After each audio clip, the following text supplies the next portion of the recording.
구약 성경 창세기에 보면 이제 믿음의 사람들, 그러니까 믿음의 조상들이라고 불리우는 사람들이 이렇게 쭉 나오게 되는데 그 중에 야곱이라는 인물이 있습니다. 여러분 야곱은 다 잘 아시죠, 그렇죠? 예, 뭐 주일학교 때부터 하도 야곱 이야기 많이 들어와서 야곱 하면 생각나는 어떤 이야기들 많이 있으실 것 같은데 뭐가 생각납니까? 저는 야곱하면요. 팥죽부터 생각이 나요. 예, 팥죽. 팥죽 한 그릇을 가지고 형의 장자권을 샀잖아요, 그렇죠? 와, 진짜 장사 잘하는 예, 남는 장사죠, 그렇죠?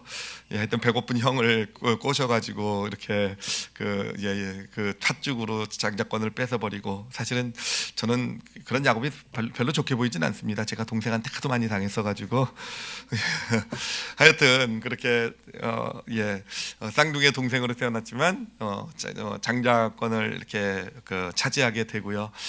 그뿐만 아니라 아버지의 축복도 받게 되죠. 아버지의 그 믿음의 가장의 축복도 이렇게, 원래는 그 아버지 이삭인데요. 이삭이 형을 축복하려고 했는데 야곱이 이걸 자기가 받고 싶으니까 어떻게 합니까? 형은 털이 많고 자기는 털이 적었어요, 그렇죠? 그랬더니 양털로 양털로 자기 그 손에다가 팔에다가 이렇게 덮어가지고는 눈을 잘 보지 못하는 그 아버지를 속여서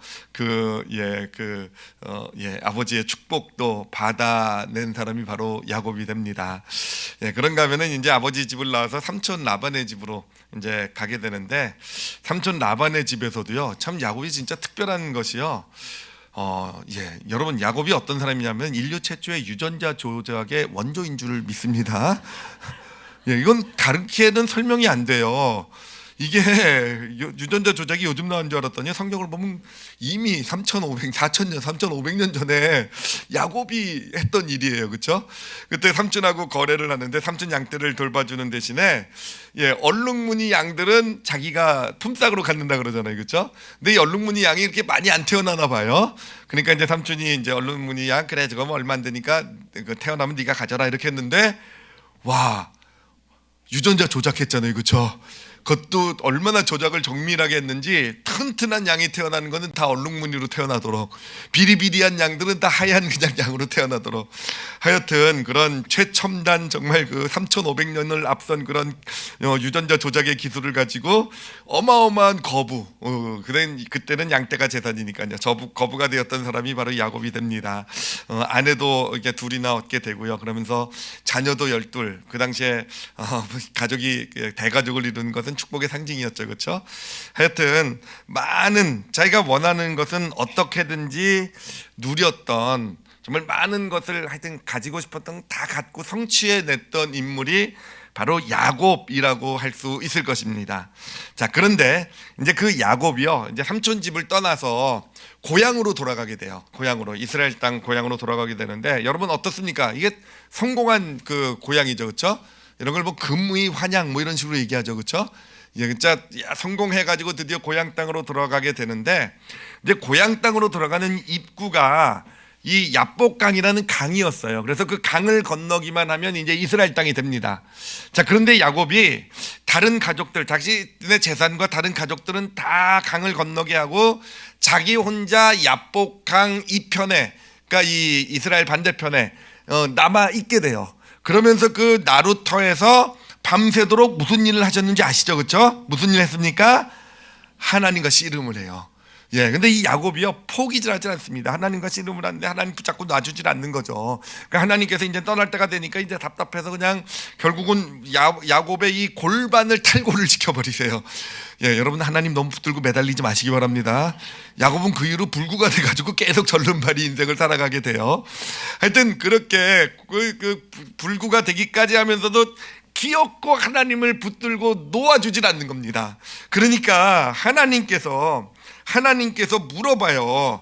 도대체 왜 이렇게 나를 붙들고 늘어지느냐라고 물어봤더니 야곱이 뭐라고 얘기하냐면은 창세기 32장 26절에 이렇게 얘기합니다. 그가 이르되 날이 새려 하니 나로 가게 하라. 하나님이 하시는 얘기예요.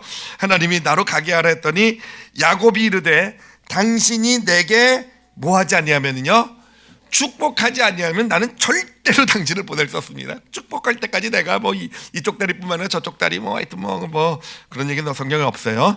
그렇긴 하지만 절대로 놓지 않겠습니다라고 매달리게 되죠. 축복해 주세요라고 매달리게 되죠. 근데 여러분 이게 사실 참 이걸 보면서 이상한 게 좀 이상하게 느껴지는 게 지금 야곱이 축복을 구하고 있단 말이에요. 근데 여러분 생각해 보세요. 야곱은요 축복을 많이 받은 사람이에요. 자기가 원하는 것은 어떻게든지 다 자기 것으로 만든 사람입니다. 그렇잖아요. 저 장자권도 가졌지, 아버지의 그 축복도 받았지, 그쵸? 어마어마한 부자도 되었죠. 가족들도 정말 큰 가족을 이루어냈죠, 그쵸? 여러분 그 정도면은 정말 많은 축복을 받은 거잖아요, 그쵸? 근데 왜 야곱은 이 시점에서, 고향으로 돌아가는 이 시점에서 그 많은 것을 가지고 지금 고향 땅으로 가고 있는데, 많은 축복들을 가지고 사람들이 부러워하는 것을 가지고 지금 가고 있는데 왜 하나님 앞에 또 축복을 달라고 하는 것일까요? 왜 그랬을까요? 왜 그러는 것이었을까요? 예, 축복은 받아도 끝이 없는 거죠, 그렇죠? 예. 근데 사실 야곱이 왜 그랬냐 하면은요, 자기가 축복이라고 생각해서 그렇게 자신의 것으로 만들어 왔던 그 모든 것들이요, 지금 이제 야복강가에 서서 그것이 자기에게 진짜 축복이 되고 있지 못함을 깨달았기 때문이에요. 지금 고향으로 돌아가는데 소식이 들려옵니다. 형 에서가 400명의 자기 부하를 데리고 자기를 맞으러 온대요. 여러분 400명이나 데리고, 그것도 무장한 군사 같은 부하들을 데리고 맞으러 온다는 건 무슨 의미겠습니까? 예, 예전에 그 받은 상처들을 다 갚아주겠다는 그런 의미 아니겠습니까? 예, 저도 군사 400명만 있으면 지금 당장 제 동생에게 쳐들어가고 싶어요. 예, 본때를 보여줘야죠, 그렇죠? 네가 예전에 뭐 그런 의미 아니었겠습니까? 하여튼 물론 예서가 그런 의미로 온 것은 아니었지만, 야곱은 이제 하여튼 그런 상황 가운데서 자기가 축복들로 생각했던 것들이 자신의 삶에 어떤 축복들도 되지 못하고 있다라는 거. 여러분 정말로 그렇잖아요. 야곱은 그게 분명히 자신의 축복이 될 거라고 해서 자신의 것으로 만든 거잖아요. 장자권이나 뭐 모든 것들이요. 그런데 결국 그게 어떻게 됩니까? 형과는 원수가 되게 만들었고요, 그렇죠? 형에게 씻을 수 없는 상처를 주고, 예, 그래서 형이 온다고 쳐들어온다 그러니까 나를 지금 뭐 죽이려 쳐들어오는구나, 이렇게 여길 수밖에 없는 관계가 되어버렸고요. 아버지요, 나이 들어 늙은 아버지에게도 어떤 씻을 수 없는 후회, 어떤 그런 아버지의 마음을 아프게 했잖아요, 결국은요. 그리고 삼촌 라반은요, 야곱이 가장 어려웠던 시기에 그를 받아준 사람이에요. 그리고 자기가 사랑하는 두 아내 의 아버지가 되는 사람이란 말이에요. 그럼에도 불구하고 결국은 이 야곱이 삼촌 라반 집을 떠나올 때 삼촌과는요 원수가 됩니다. 예, 원수가 돼요. 몰래 도망쳐 나오고, 삼촌은 군사를 동원해서 어떻게든 야곱을 추격해서 어떻게든 다시 뺏어 오려고 하고. 여러분 그뿐만 아니에요. 야곱을 보면은 그 많은 것을 누렸음에도 불구하고 그 가족들, 특히 이 야곱을 보면 제일 안타까운 게 그겁니다. 그 자녀들과의 관계예요. 그 많은 자녀들이 있었는데, 야곱에게 있어서 자녀들은 어떤 존재냐면요, 늘 문제만 가져오는 존재였어요. 늘 문제만 가져와요. 그리고 늘 자신의 삶을 힘들게만 만드는 그런 존재들이 바로 자녀들이 결국 그런 존재가 돼요. 유일하게 사랑했던 아들 요셉은요 형들에 의해서 애굽의 노예로 잡혀가게 되죠, 그렇죠? 예, 야곱 본인은 그 요셉이 죽었는 줄 알게 되죠, 그렇죠? 그러니까 여러분 이 야곱은요 진짜 자기가 원하는 것을 다 누려왔던, 사람들이 부러워하고 축복이라고 생각했던 모든 것을 자기의 것으로 받아 가졌지만, 그러나 지금 야복강가에서 뭘 경험하고 있는 겁니까? 그 축복들이라고 생각했던 것들이 자신에게 축복이 되지 못하고 있음을 지금 경험하고 있는 거예요. 지금 깨닫고 있는 겁니다. 그래서 하나님 앞에 하나님을 붙들고 매달리고 있는 거예요. 나는 축복이라고 생각해서 내가 어떻게 살아왔는지 아시지 않습니까? 이렇게 노력하고 이렇게 어떻게든 내 걸로 쟁취하려고 해서 힘들게 이 모든 것을 얻어왔는데 이게 축복들이 되지 못하고 있어요. 하나님, 나에게 진짜 축복을 좀 주세요. 어떻게 해야지 내가 진짜 축복받는 인생을 살아갈 수 있습니까? 바로 축복을 달라고 지금 하나님께 지금 요청을 하고 있는 겁니다. 예, 그럴 때 이제 이런 요청 가운데 하나님께서요 야곱에게 답을 주세요.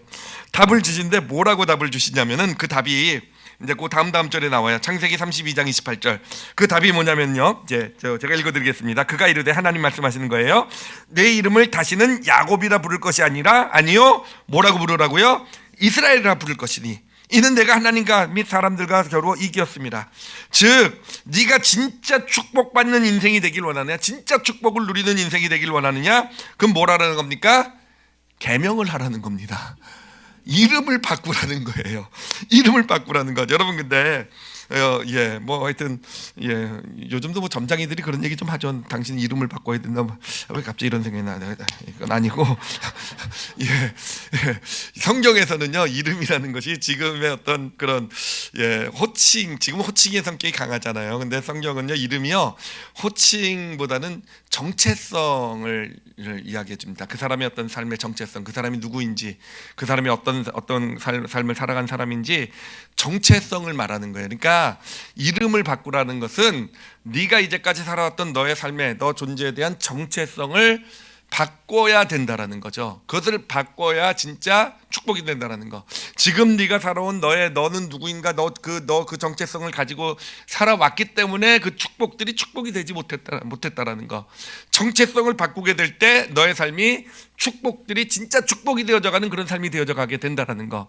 그 정체성을 뭐에서 뭐로 바꾸라고요? 야곱에서 이스라엘로 바꿔가라는 거예요. 여러분, 야곱이라는 뜻은 무엇이겠습니까? 야곱이라는 것은요, 간사한 자라는 의미예요. 간사한 자. 간사한 자라는 의미는 뭐냐면은 자기밖에 모르는 사람이라는 거예요. 모든 것의 중심이 나에게 있는 인생을 간사한 자, 야곱이라고 부르는 겁니다.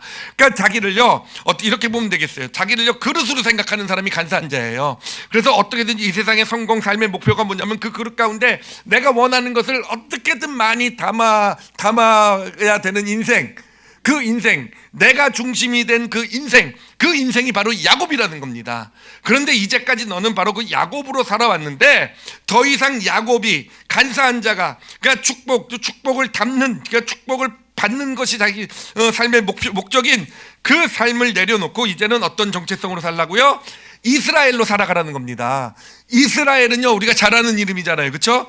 하나님의 민족의 이름이, 하나님의 나라의 이름이잖아요. 그렇죠? 하나님께서 꿈꾸고 계신 하나님의 나라, 하나님이 이루길 원하시는 하나님의 나라의 이름이 이스라엘이잖아요.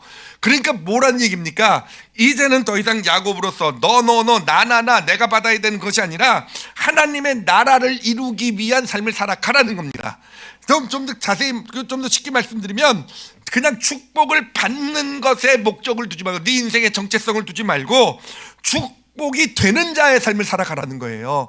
네 주변에 있는 사람에게, 함께 있는 사람에게, 네 이웃들에게 축복이 되어주는, 그래서 너를 통해서 하나님의 나라를 이루어가는, 그것이 너의 삶의 정체성이 되어져 가게 될 때 그것이 바로 너에게 진정한 축복이 될 것이다. 너의 삶의 모든 것이 축복이 되어져 가는 그런 인생이 되어져 가게 될 것이다. 이제까지 축복을, 그런 많은 것을 누렸으면서 그게 축복이 못 됐던 이유는 너의 정체성이 야곱이었기 때문에. 이스라엘로 살아가라는 것, 하나님의 나라를 이루는, 그렇죠, 축복이, 누군가의 축복이 되어주는 그런 인생으로 살아가라. 이것이 하나님이 주신 답이었던 것입니다. 사실 우리도, 여러분, 왜 예수님을 믿고 왜 이렇게 여러분 예배도 드리고 왜 신앙생활을 하십니까? 솔직히 얘기하면 복 받고 싶어서 맞으시죠, 그렇죠? 저도 그래요. 저도 축복받고 싶어요, 여러분.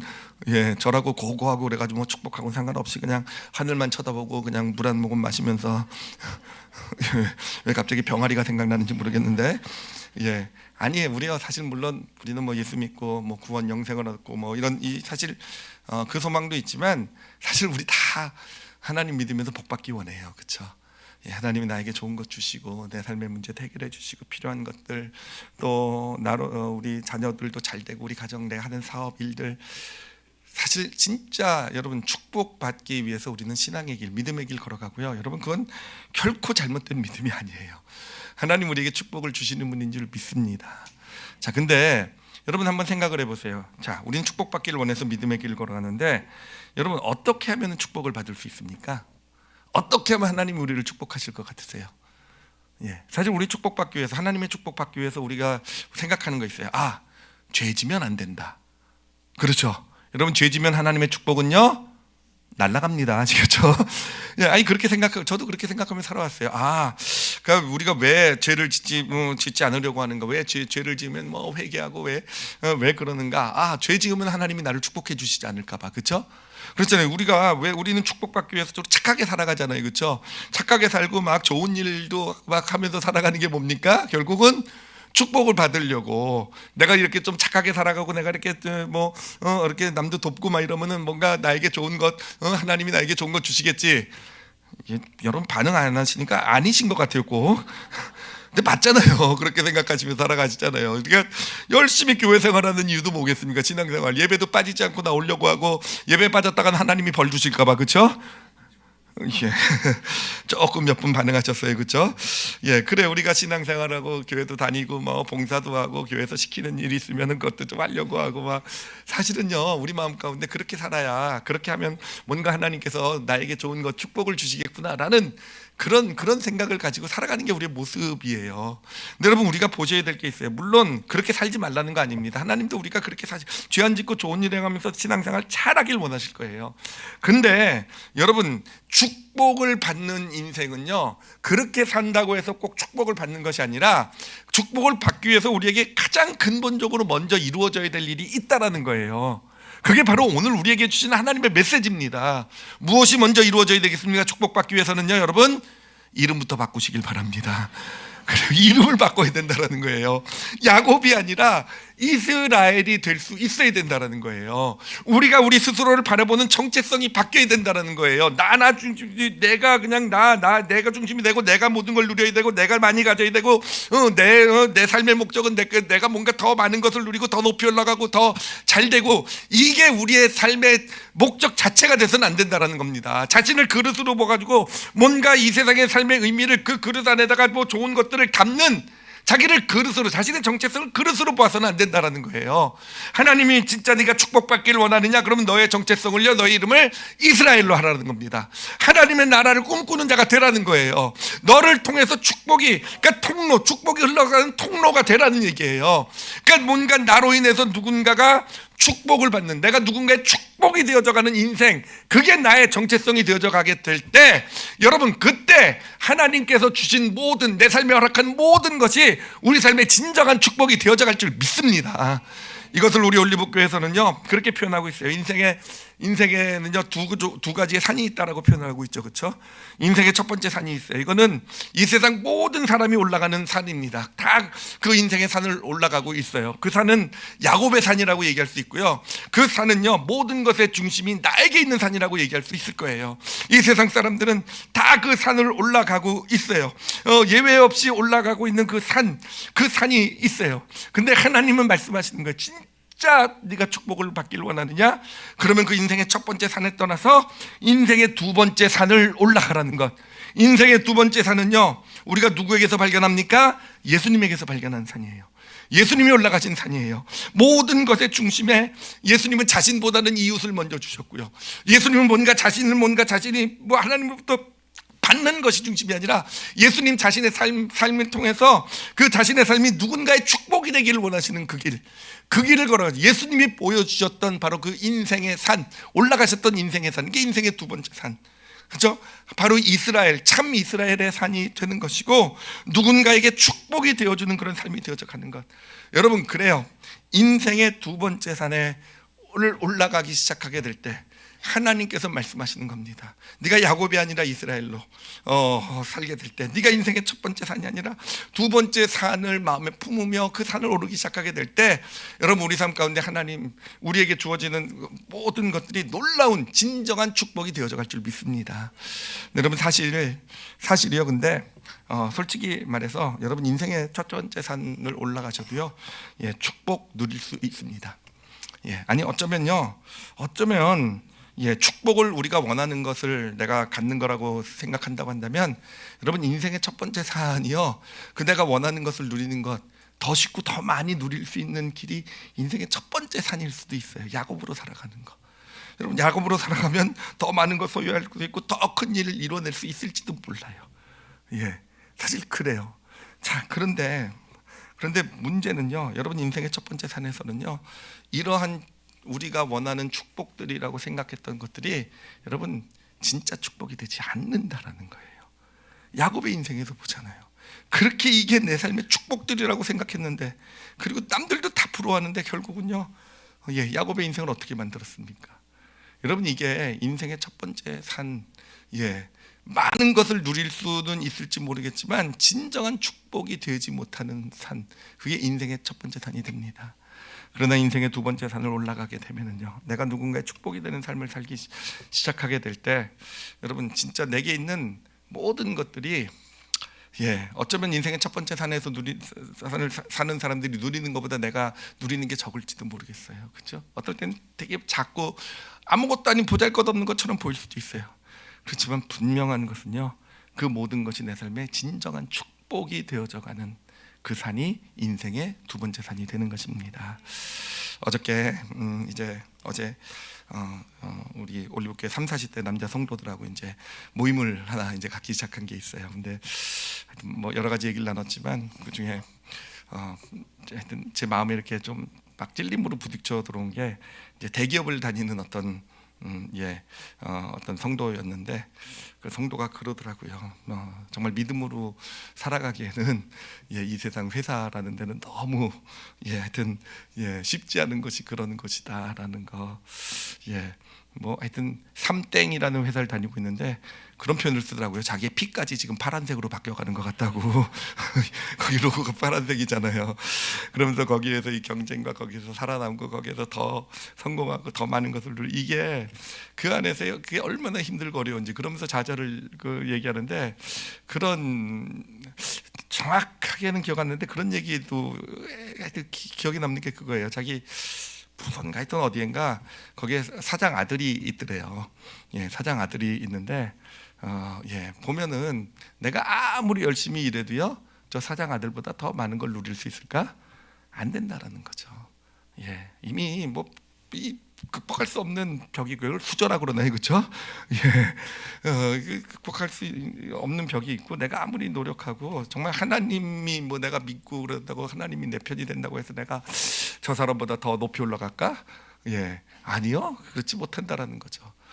그러면서 어떤 세상의 어떤 치열한 삶을 살아가는 그런 고달픔, 아픔에 대해서 이야기를 하는데, 사실은 정말 저는 할 말이 없더라고요. 저는 여러분 아시다시피 저는 그냥 목사니까, 여러분 그냥 저는 인생의 두 번째 산 살아가도 전혀 지장 없는, 세상에서 지장 없는, 오히려 제가 그렇게 살아가야지 여러분 좋아하시죠, 그렇죠? 제가 인생의 첫 번째 산에서 그냥 나나하고 살아가면 손가락질하는, 근데 정말 이 세상을 살아간 사람은요, 인생의 첫 번째 산의 어떤 그런 치열한 경쟁에서 거기에서 살아남아야 되는 그런 하여튼 그런 나눔을 들으면서 참 마음이 무거웠어요. 참 마음이 무거웠어요. 제가 감히 저는 그렇게 그런데 살고 있지 못하기 때문에, 않기 때문에 저는 쉽게 인생의 두 번째 산을 살아가라라고 얘기할 수 있을지도 모르겠지만, 사실 그런 얘기를 들으면서 그 자리에서 그런 얘기를 못 하겠더라고요. 근데 어제 그러면서 말씀을 다시 이렇게 보면서 오늘 설교 때 꼭 얘기해 줘야 되겠다라는 그 깨달음을 하나님이 주셨어요. 제가 그래서 이 시간 당당히 그 사람이 누군지 밝히지 않겠습니다. 보시고 한번 찔러보세요. 푸른 피, 파란 피가 나오고 있으면 그 사람일 거예요. 근데 말씀드릴 수 있는 것은요, 그럼에도 불구하고 다 인생의 첫 번째 산을 올라가는 데서 인생의 두 번째 산을 꿈꾸면서 마음에 품으면서 야곱이 아니라 이스라엘로 살아가길 원하는 그런 소망 가운데 살아가게 될 때, 그래요, 겉으로 볼 때는 그 사람이 더 높은 위치에 올라가고 더 많은 것을 누리고 더 성공한 축복받은 인생처럼 보일지 모르겠지만 결코 그렇지 않다는 거. 그 사람보다 부족하게 더 적은 걸 느끼고 누리고 더 뒤처지는 것처럼 보일지 모르지만, 그 모든 것 하나하나, 작은 것들까지도, 때로는 힘들고 어려운 고난, 그런 것까지도 진짜 축복이 되어져가는 인생이 되어져갈 거라는 거. 제가 그 친구한테 지금 개인적으로 제가 보장해 드리도록 하겠습니다. 그러니까 믿고 한번 올라가 보세요. 인생의 두 번째 산. 힘들겠지만 인생의 두 번째 산을 우리가 올라가게 될 때 정말 우리 삶 가운데 있는 모든 것들이 좀 하나님이 주셨던 진짜 축복이구나라는 것을 고백하는 그런 인생이 될 줄 믿습니다. 어제 바로 그런 깨달음 가운데 하나님께서 저에게 아주 구체적인 실제적인 예를 하나 가르쳐 주셨어요. 알게 해주셨어요. 그게 뭐냐면 자녀입니다. 자녀. 여러분, 자녀 키우는 것만은요 정말 부모 뜻대로 안 되죠, 그렇죠? 예, 도대체 자녀를 어떻게 하면 멋있는 정말 괜찮은 자녀로 키워낼 수 있을까? 이게 진짜 수수께끼 중에 수수께끼예요. 생각해 보면요, 그 자녀를 진짜 풍족한 상황에서 뭐든지 원하는 거 다 해주면서 가장 좋은 환경에서 뭐 좋은 거 다 해주면서 키웠다고 해서 그 자녀가 꼭 잘 되는 것만은 아니더라고요, 그렇죠? 예, 그렇게 키웠어도 정말 좋은 환경에 키웠어도 잘 되는 자녀도 있지만 사실은 그 가운데서 더 어떤 정말 망가지고 이상하게 성장하는 그런 자녀도 있고요. 그런가 하면은 진짜 가난하고 힘들게 어렵게 컸는데 정말 그런 혜택도 받지 못하고 힘든 그런 그 가운데 컸는데도 진짜 멋있게 큰 자녀들 있잖아요, 그렇죠? 예, 그런 사람들도 많이 있잖아요. 그런 자녀들도요. 그런가 하면 물론 힘들고 어려운 상황 가운데 크면서 오히려 더 삶이 망가진 사람들도 있어요. 자, 이게 정말 수수께끼인 겁니다. 이게 도대체 어떻게 해야 되는가? 그러면 어떻게 자녀를 키워내요? 여러분들의 자녀들이, 우리 성도들의 자녀들이 다 훌륭하고 멋있게 되기를 정말 축복합니다. 근데 어떻게 그렇게 할 수 있냐는 거예요. 진짜 좋은 환경 가운데서 원하는 거 다 해주면 자녀가 정말 훌륭한 자녀가 될 수 있는 보장이 있다고 한다면 진짜 뭐든지 다 해줄 겁니다. 근데 사실 그렇진 않잖아요. 그렇다고 해서 가난하게 커야 애들이 잘 된다고 하면 여러분 이제부터 가난하게 키우시기 바랍니다. 원하는 거 아무것도 해주지 않고 좀 고생해야 나중에 고생한 맛을 알아가지고 얘가 좋은 자녀가 된다? 여러분, 그것도 아니잖아요. 도대체 무슨 기준이야 이거예요. 도대체 무슨 기준? 어떤 것이 그 자녀를 어떤 그 풍족한 가운데 살든 아니면 진짜 힘들고 어려운 가운데 살든 무엇이 그 자녀를 정말 멋있는 정말 하나님의 사람으로 세우고 또 무엇 때문에 이 자녀가 그렇게 컸음에도 불구하고 그렇게 망가지고 힘든 삶을 살아가게 되는가? 여러분, 그 기준을 하나님께서 알려주시더라고요. 다른 게 아니라는 거예요. 부모가 인생의 두 번째 산을 올라가고 있으면은요, 부모의 삶의 가치가 자신의 정체성이 이스라엘이 되어 있게 되면은요, 자녀를 어떤 환경 가운데 키우든지요, 물론 최선을 다해 키우겠죠. 어떤 환경 가운데 키우든지 그 자녀는요, 멋지고 훌륭한 그런 하나님의 사람이 하나님으로 성장하게 될 줄 믿습니다.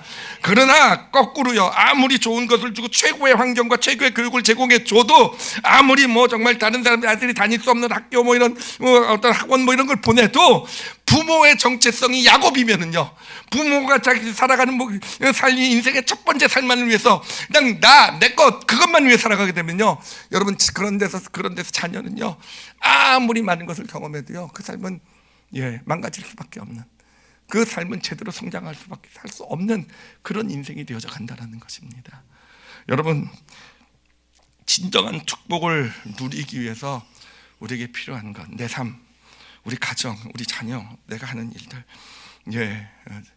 어디서 무엇이든지요, 진정한 축복을 받는 믿음의 방법은 다른 게 없어요. 야곱으로서 살아가지 않고 우리의 정체성이 이스라엘이 되어야 될 줄 믿습니다. 그래요, 나를 그냥 축복을 담는 그릇으로만 생각하고 더 많이 담으려고, 어떻게든지 담으려고 하는 그런 인생에서 벗어나서 나로 인해서 내가 누군가의 축복이 되어주는 삶이 되기를 소원하면서, 비록 부족하지만, 비록 여전히 치열한 세상 가운데서 살아가지만, 그럼에도 그것을 소원하며 꿈꾸며 그래도 조금씩이라도 그런 인생을 살아갈 수 있게 될 때, 우리 삶에 하나님이 주시는 우리의 삶의 모든 것들이, 아까 말씀드렸던 것처럼 심지어는 불행처럼 느껴지고 고통, 힘든 일, 문제처럼 느껴지는 것까지도 진정한 축복이 되어져가는 하나님의 놀라운 역사를 경험하게 될 줄 믿습니다. 오늘 본문 말씀에 보면 나다나엘이라는 인물이 등장을 해요. 나다나엘. 근데 나다나엘은요, 사실 어떻게 보면 누구보다도 진짜 축복을 누린 인생이다라고 우리는 볼 수가 있어요. 이 사람은 어떤 사람이냐면요, 그 당시 이스라엘이라는 나라는 하나님의 나라라고 하지만 사실은 그곳에 있는 사람들은요, 종교 지도자들로부터 모든 사람이 입으로는 하나님의 나라를 떠들지만 실은 다 야곱처럼 살아가고 있었던, 다 내 중심으로 내가 잘 되고 나나나 했던 그 시대에 참 이스라엘로서 살아갔던 사람이 바로 이 나다나엘이라는 그런 한 인물입니다.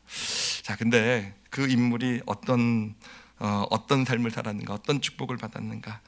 오늘 말씀을 보면요, 그가 받은 축복들을 우리가 발견할 수가 있어요. 첫 번째로 받은 축복이요, 요한복음 1장 47절입니다. 요한복음 1장 47절 제가 읽어드리겠습니다. 예수께서 나다나엘이 자기에게 오는 것을 보시고 그를 가리켜 이르시되 보라, 이는 뭐라고요? 참으로 이스라엘 사람이라 그 속에 간사한 것이 없도다. 이게 무슨 의미입니까? 아까 말씀드렸죠. 간사한 그런 건 그 누구의 이름이라고요? 이름의 의미요? 야곱이요. 그렇죠? 그러니까 예수님께서 말씀하시는 거예요. 나다나엘을 보면서 이 사람은 진짜 참 이스라엘 사람, 야곱이 아니다. 그러니까 야곱이로서 살아가는 인생이 아니라 참 이스라엘로서 하나님의 나라를 꿈꾸며 정말 이 야곱이 가득한 이 세상에서 그래도 자신의 삶이 누군가의 축복이 되기를 꿈꾸며 살아가는 사람이 바로 나다나엘이다. 여러분, 여러분, 우리가 인생의 두 번째 산을 올라가게 되면은요, 그곳에서는요, 하나님이 우리를 인정해 주세요. 내가 걸어가는 길을 다른 사람, 다른 이 세상은 못 알아주지 않고 때로는 어리석다라고 손가락할지도 몰라요. 왜 이런 지금 치열한 이 세상에서 이런 어떤 경쟁, 이 사회에서 왜 저렇게 살아갈까? 세상은 비웃고 손가락할지 모르지만 여러분 그렇게 살아가게 될 때 예수님이 나타나셔서요, 여러분을 칭찬해 주실 줄 믿습니다. 인정해 주실 거예요. 그리고 그 다음 구절을 보면은 이렇게 얘기를 합니다. 요한복음 1장 48절에 나다나엘이 이르되 어떻게 나를 아시나이까? 어떻게 아셨냐 이거죠. 내가 내 마음이 정말 야곱이 아니라 참 이스라엘로 살아가길 원하는 그 저의 마음, 저의 소원을 어떻게 하셨습니까? 라고 물으자 예수께서 대답하여 이르시되 빌립이 너를 부르기 전에 내가 무화과 나무 아래에 있을 때 보았노라. 여러분, 무화과 나무는요, 이스라엘 사람들의 비밀 기도처라고 말씀드렸어요.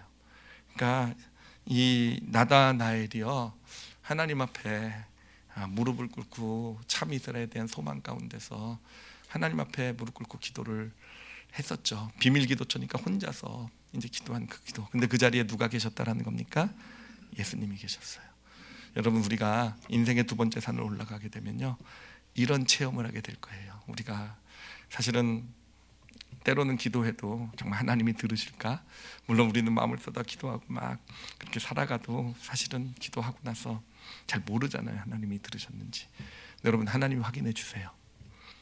인생의 두 번째 산 올라가시면요, 내가 내 자녀를 위해서 기도했어요. 우리 가정을, 남편을, 아내를, 또는 교회를, 어떤 내 일을 위해서 기도했어요. 그러면 여러분, 삶의 살아가시는 동안에 하나님이 확인해 주실 거예요. 내가 너 기도 들었다라고요. 너 그때 혼자 기도한 거 아니다. 너가 기도한 건 내가 다 들었어.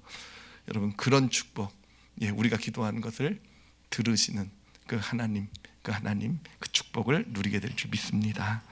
그리고 세 번째로는요, 이제 요한복음 1장 49절에 이렇게 말합니다. 나다나엘이 대답하되 랍비여, 당신은 하나님의 아들이시요 당신은 이스라엘의 임금이로소이다. 여러분, 이렇게 말씀드릴게요. 인생의 첫 번째 산에는요, 예수님 안 계세요. 여러분, 아무리 내가 예수 믿고 구원받고 그렇게 예배드리고 살아간다고 해도요, 하나님 말씀 순종하려고 살아간다고 해도 내가 야곱으로 살아가면요, 내가 인생의 첫 번째 산을 여전히 그냥 인생의 첫 번째 산만이 나에게 있고 그 안에서 어떻게 하면 남들보다 더 높이 빨리 더 많은 것 이렇게 살아가게 될 때 우리는요, 여러분, 예수님 못 만나세요. 죄송한 얘기지만 안 계신데 어떻게 만나겠습니까? 그러나 우리가 인생의 두 번째 산을 올라가기 시작하게 될 때 여러분, 그곳에 예수님이 계신 줄 믿습니다.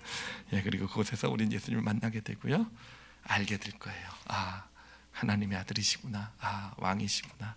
나의 구주시구나. 그렇게 예수님을 만나는 것이 인생의 두 번째 산이 되는 것입니다. 그리고 마지막으로 1장 51절에 이렇게 얘기를 합니다. 예수님 말씀하시는 거예요. 또 이르시되 진실로 진실로 너희에게 이르노니 하늘이 열리고 하나님의 사자들이 인자 위에 오르락 내리락 하는 것을 보리라 하시니라. 하늘이 열리고, 이게 무슨 의미냐면은 예수님이 이제 앞으로 공생애를 살아가게 될 때 예수님이 가시는 곳이 되면요, 하늘문이 열리고 그곳에 천사들이 뭡니까? 하나님의 일꾼들이에요. 하나님의 일하는 존재들이에요. 내려와서 하나님의 나라를 이루어 가신다라는 거예요. 근데 그 일을요, 누가 지금부터 함께 하게 됩니까? 나다나엘이 함께하게 된다라는 겁니다. 여러분, 인생의 두 번째 산을 올라가게 되면 내가 참 이스라엘로서 누군가의 축복이 되기를 원하는 그런 마음의 소원을 가지고 살아가게 될 때 여러분이 있는 곳에 하나님의 나라가 이루어져 가게 되는 거예요.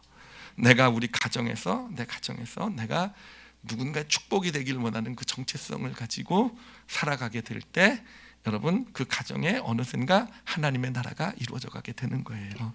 가정뿐만 아니라 일터에서도 마찬가지예요. 아까 말씀드린 우리 푸른 피를 가지고 계신 그 성도도 마찬가지예요. 치열한 경쟁 사회에서 어떻게든지 남보다 더 잘 나가 인생의 첫 번째 산, 가장 치열한 첫 번째 산이지만 그 안에서도요, 나도 치열하게 열심히 노력하고 경쟁하지만 그러나 자신의 정체성을 누군가에게 축복이 되는 자의 어떤 그런 정체성을 가지고 살아낼 수만 있다고 한다면 여러분, 그곳에서도요, 가장 치열한 그 세계에서도요, 하나님의 나라가 그 주변에 이루어져 가게 될 줄 믿습니다. 하나님, 우리가 교회 생활하고 신앙생활에서도 마찬가지예요.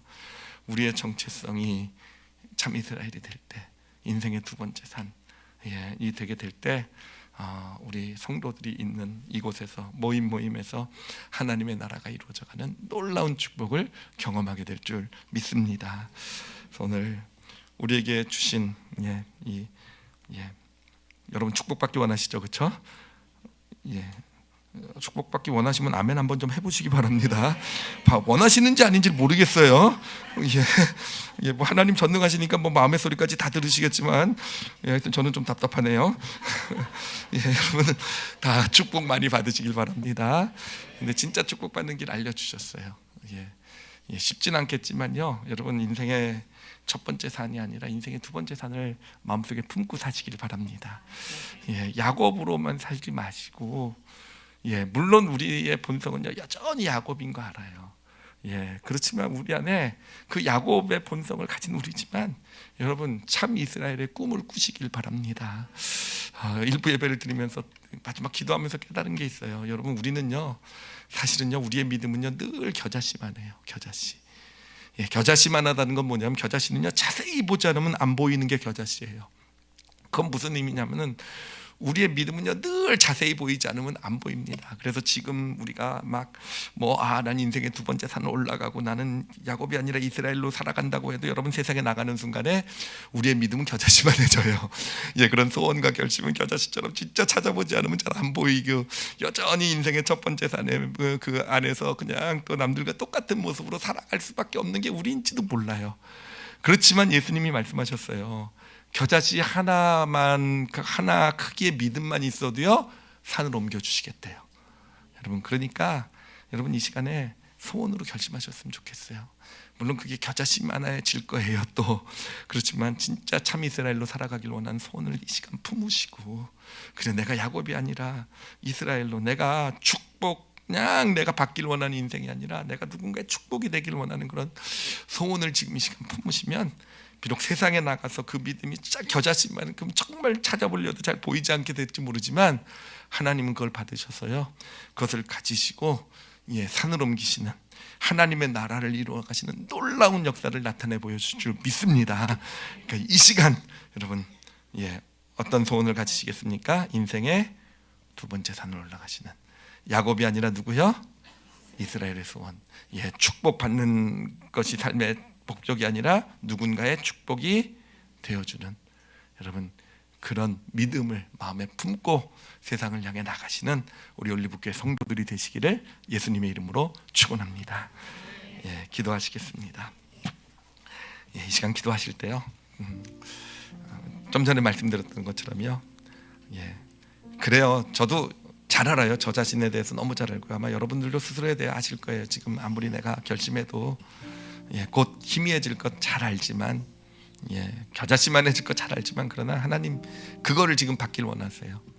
그래서 우리 다시 한번 하나님께 우리의 소원을 좀 올려드렸으면 좋겠어요. 그래서 오늘 깨달은 말씀 가지고 내가 그래도 이 땅에서 야곱이 아니라 참 이스라엘로 좀 살고 싶습니다 라고요. 나도 그렇게 나만 주장하고 그냥 어떻게든 내가 더 많이 갖고 더 많이 누리고 남들보다 더, 물론 그럴 수밖에 없는 의지만, 그렇지만 나도 좀 예수 그리스도와 같이, 또 나다나엘과 같이 그런 좀 정말 누군가의 그래도 나로 인해서 누군가의 삶이 축복이 되는 그런 인생을 살고 싶습니다 라고 좀 고백하셨으면 좋겠어요. 나로 인해서 내 남편이, 내 아내가, 또는 내 자녀, 부모, 또는 내 이웃이, 또는 함께하는 성도들이, 같은 소그룹 안에 있는 멤버들이, 누군가 지금 어려운 가운데 있는 누구가 나로 인해서 내가 그 사람에게 그래도 조그마한 거라도 축복이 되는 그런 마음으로 이 땅을 살아가게 해주세요라고. 그래요. 인생의 첫 번째 산이 판치는 이 세상에서 그래도 하나님을 믿는 나로서 인생의 두 번째 산을 꿈꾸며 살아갈 수 있는 그런 믿음의 사람이 되길 원합니다. 여러분 좀 구체적으로 기도해도 좋겠어요. 가정이나 뭐 일터나 여러분의 삶의 어떤 영역들, 또 신앙생활도 좋을 것 같아요. 그런 우리 소원들을 이 시간 우리 다 같이요, 오늘 말씀을 가지고 하나님 앞에 나아가는 우리 같이 통성으로 이 시간 함께 기도하시겠습니다. 하나님 아버지 감사합니다. 하나님 아버지 감사합니다. 하나님 정말로 감사한 것은 우리의 믿음이 겨자씨만하다 한다 할지라도 그 믿음을 받으시고 그 믿음을 통해서 하나님의 나라를 이루어 가시는 분이 하나님이심을 이 시간 알게 해주셔서 감사합니다. 하나님, 저희들 이 시간 우리 성도들 마음으로 소원했어요. 하나님 받아주십시오. 아버지, 야곱으로 살아가는 게 우리의 사실은 본 모습이지만 이스라엘이 되길 원하는 그런 믿음의 고백을 드렸습니다. 하나님 받아주시기를 원합니다. 하나님, 나만을 위해서 살아가는 데서 이제는 내가 누군가의 축복이 되어주는 하나님 그 삶을 꿈꾸기 시작하게 되었습니다. 하나님, 이제 그 겨자씨만한 믿음을 받으셔서 하나님의 나라를 이루어 가실 분은 바로 하나님이신 줄 믿습니다. 아버지, 소원을 가지고 이제 세상을 향해, 자신의 삶의 터전을 향해 나은 우리 성도들을 하나님 받아주시고, 하나님 그렇게 삶을 살아가게 될 때 어느샌가 자신에게 주어진 모든 것들이 진정한 축복이 되어져가는 하나님의 놀라운 역사를 보게 하여 주시옵소서. 많이 가져서가 복이 아니라 비록 부족하게 가졌어도, 때로는 결핍이 있어도, 때로는 문제가 있어도 하나님 그 모든 것이 진정한 축복이 되어져가는 당신의 놀라운 역사들을 우리 성도들의 삶 가운데 나타내 보여 주시옵소서. 하나님, 그래서 그 축복들 가운데서 우리가 더 용기를 가지고 담대하게 하나님, 세상을 축복할 줄 아는 자, 세상의 축복이 되어가는 자, 나로 인해서 이 세상이, 내 이웃이, 함께하는 사람들이 더 하나님의 복을 누리는 아버지, 그런 인생들로, 그런 인생의 두 번째 산을 올라가는 그런 하나님의 사람들로 저희들, 우리 올리브교회 성도들 세워지게 하여 주시옵소서. 아버지께 감사드리며 예수님 이름으로 기도드렸사옵나이다. 아멘, 아멘.